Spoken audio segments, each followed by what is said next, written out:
welcome back to your United States Constitution. We're taking yours too.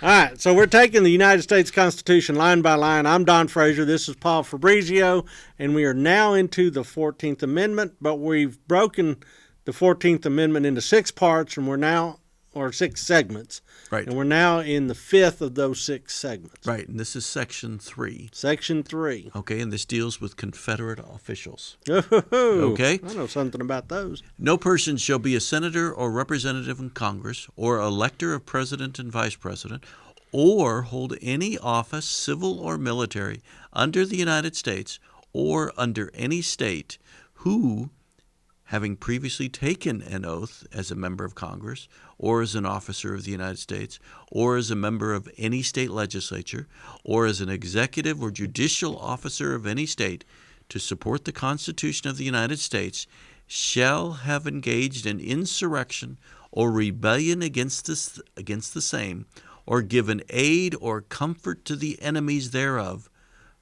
But Congress may, by a vote of 2/3 of each house, remove such disability. Okay, so this strikes me as if you were an officer in the Confederate Army or serving in the Confederate government. You're not serving in the federal government. You are not in the reconstructed government at all. Well, and here's why. Well, you were an enemy. Well, even before that, during presidential Reconstruction, you could be pardoned. And Andrew Johnson, believing that he was carrying forward the spirit of Abraham Lincoln. And a good Tennessean. But he's an East Tennessean, which is different than a Middle Tennessean. Just ask them, they'll tell you. And thinking that he's doing the will of the slain hero, Abraham Lincoln, he is very generous with pardons. Okay. So a bunch of former Confederate officials are pardoned, and Confederate officers. Mm-hmm. So what do the newly reconstructed states that have been readmitted in a hurry do? They elect them to Congress. Of course. So you have Alexander Stephens of Georgia, the former vice president of the Confederacy, now a Georgia senator. Mm-hmm. So if you're there, say you're Charles Sumner, mm-hmm. who was nearly beat to death by Preston Brooks in the 1850s, over sectional issues, you're supposed to be collegial with this guy who tried to tear apart the very country that he now purports to represent. Mm-hmm. If your kids have been slain, if your sons are lying in unmarked graves in the South. 1 out of 6 families. You're supposed to feel good about this? Yeah.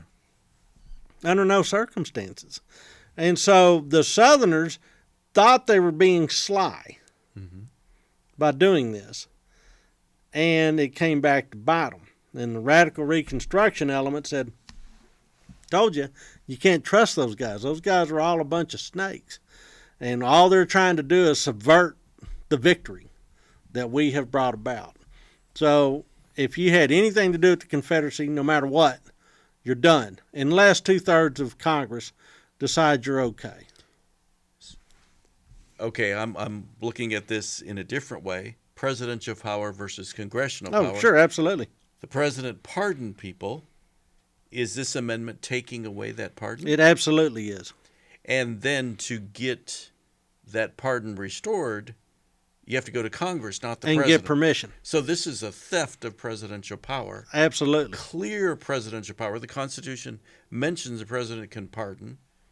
And here you have a bunch of members of Congress saying, no, you can't. Yeah, you can't. Not if you don't ask our permission. Even though they're already pardoned. And that's what's very interesting about the radical Reconstruction government in the United States, is that they are desperate to assume the executive authority. Yeah. And the reason that they gave for impeaching Andrew Johnson is that they threw a law together that they knew he would violate. Right. And they also, and part and parcel of that was, they wanted him to ask permission before he could fire members of his own government. And so, yeah, this is Congress unleashed. Mm-hmm. And it's scary. So this is a conflict between the North and the South, but it's also a conflict between Congress and the president. Absolutely. And there was the impeachment, but this is another part that doesn't get anywhere near the attention. Yeah, nowhere near the attention. And what'll be interesting is part of the end of Reconstruction, we'll see a few former Confederate officers and officials starting to return to Congress. Mm-hmm. In Texas, Roger Q. Mills is a good example of that. He was a Confederate colonel that ends up being part of Rutherford B. Hayes' government. Oh, okay. Back in the good graces. Back in the good graces. Did Congress by 2/3 vote? They must have. At some point. I guess they had to. Yeah. I mean, they wouldn't have confirmed him. Okay, if he didn't go through the process. Yeah. So all of a sudden we start picking good Rebs and bad Rebs at the end of Reconstruction. And I would argue that one of the people that's rehabilitated during this rehabilitation of Rebs is Robert E. Lee. Oh. He becomes an acceptable Reb all the way up until present day. Yeah. Now he's no longer an acceptable Reb. Jefferson Davis was never an acceptable Reb. He was never pardoned. Correct. So he would never, ever be anybody that would rise to, to be reaccepted, be rehabilitated. Yeah. So there was a limit to how far they could go. Absolutely. Did Stevens, the Confederate vice president, did he ever get pardoned by Congress? I doubt it. I don't believe so. I don't know that. See, it's weird to even say Congress and pardon. Yeah. Because that's not a congressional power. That's a presidential power. But it's been usurped. But it's written in the amendment to the Constitution. Correct. So, and today, Congress seems to be eclipsed by the imperial presidency. Yeah. And so it's very strange to see Congress with fangs. Yeah. That's what it's like. Okay. Be careful what you wish for. Okay, very good. One final question before we go. Jefferson Davis, president of the Confederacy, never pardoned. What happened to him after the war? Never tried for treason either. Even though he led the South. You know why? No. Because he would take the stand.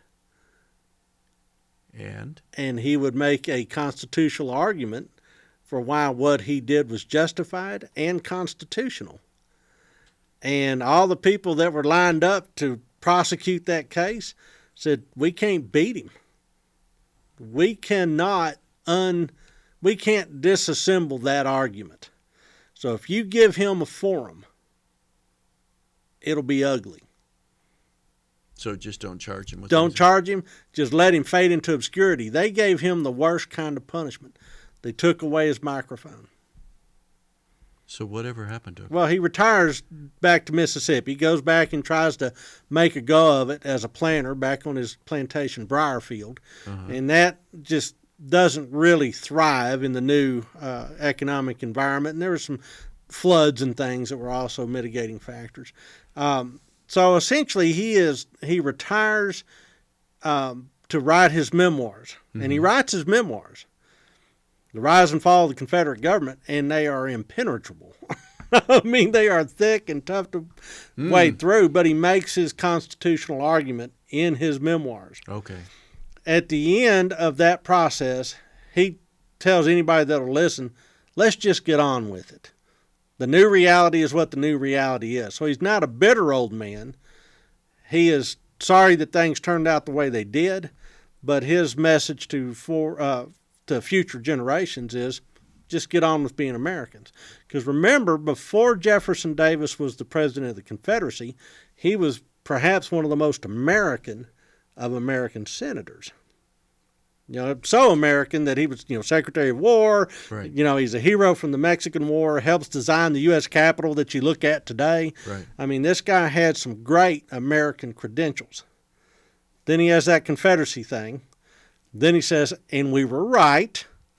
And everybody says, but we've moved on. And then he goes, all right, if y'all have moved on, I've moved on. And he finally just dies of old age, too many birthdays. And that's it. And that's it. I mean, his last years were at Beauvoir, which is a house near Biloxi, Mississippi. Okay. All right.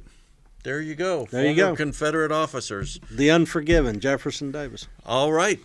All right, we've got the last segment. About debt. Debt. Well, that'll be interesting, too, because there's Confederate debt in that.